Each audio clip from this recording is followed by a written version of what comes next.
तो आज की वीडियो में हम जानेंगे न्यूटन्स के लॉज ऑफ मोशन। न्यूटन ने 3 लॉ ऑफ मोशन दिए थे और सभी स्टूडेंट्स को ये बहुत ज़्यादा मुश्किल लगता है याद करने।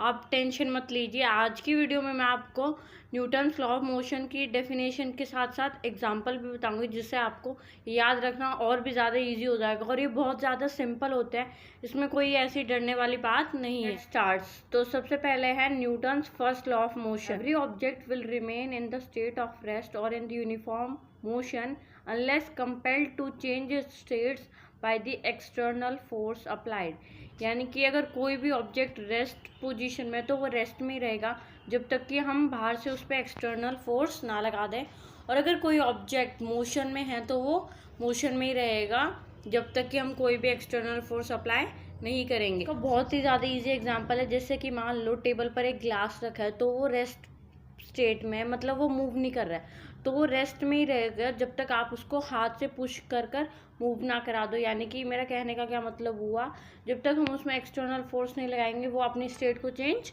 नहीं करेगा। दूसरी तरफ मान लो एक बॉल, आपने उसको किक कर दिया तो वो बॉल अब मोशन में आ गई है, बट ये नहीं है कि वो हमेशा मोशन में ही रहेगी, क्योंकि वो बॉल रुक क्यों जाती, क्योंकि उस पर एक्सटर्नल फोर्स लगता है, तभी उसका मोशन का स्टेट चेंज हो जाता है। वो जो बॉल है उस पर कौन सा एक्सटर्नल फोर्स लग रहा है, फ्रिक्शनल फोर्स अप्लाई हो रहा है। यानी कि अगर मान लो बॉल इस डायरेक्शन में जा रही है तो ग्राउंड उस पर अपोजिट डायरेक्शन में फोर्स अप्लाई करता है, फ्रिक्शनल फोर्स, जिससे क्या होता है तो वो बॉल एक टाइम के बाद रुक जाती है। और इसका एक और मैं आपको इजी सा एग्जाम्पल बताऊँ तो जैसे मान लो आप सो रहे हो तो आप सोते ही रहोगे जब तक आपकी मम्मी आपको बाहर से एक्सटर्नली चाटा ना मार दे, आपके मुंह पे ठंडा ठंडा पानी ना गिरा दे, तो वो भी आप इसका एग्जाम्पल मान सकते हो। So let's come on to the Newton second law of motion, F is equals to m a. तो क्या होता है एफ एम ए?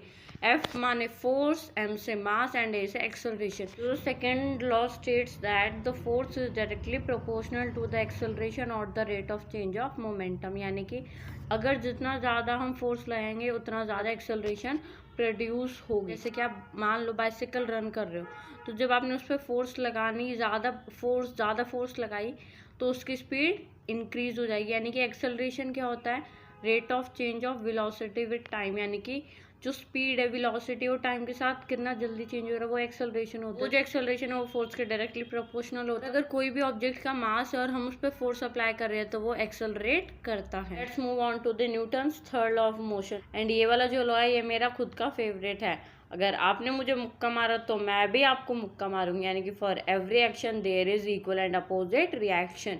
यानी कि अगर आप कोई भी एक्शन दोगे तो उसका इक्वल और उतने ही मैग्नीट्यूड का आपको एक अपोजिट रिएक्शन भी मिलेगा। और इसका एग्जांपल जैसे रिकॉइल ऑफ गन, या फिर सिंपल मैं आपको बताऊं तो जब हम ग्राउंड पे वॉक करते हैं तो हम अगर फॉरवर्ड डायरेक्शन में मूव कर रहे हैं तो ग्राउंड हमें बैकवर्ड डायरेक्शन में भी फोर्स लगाती है।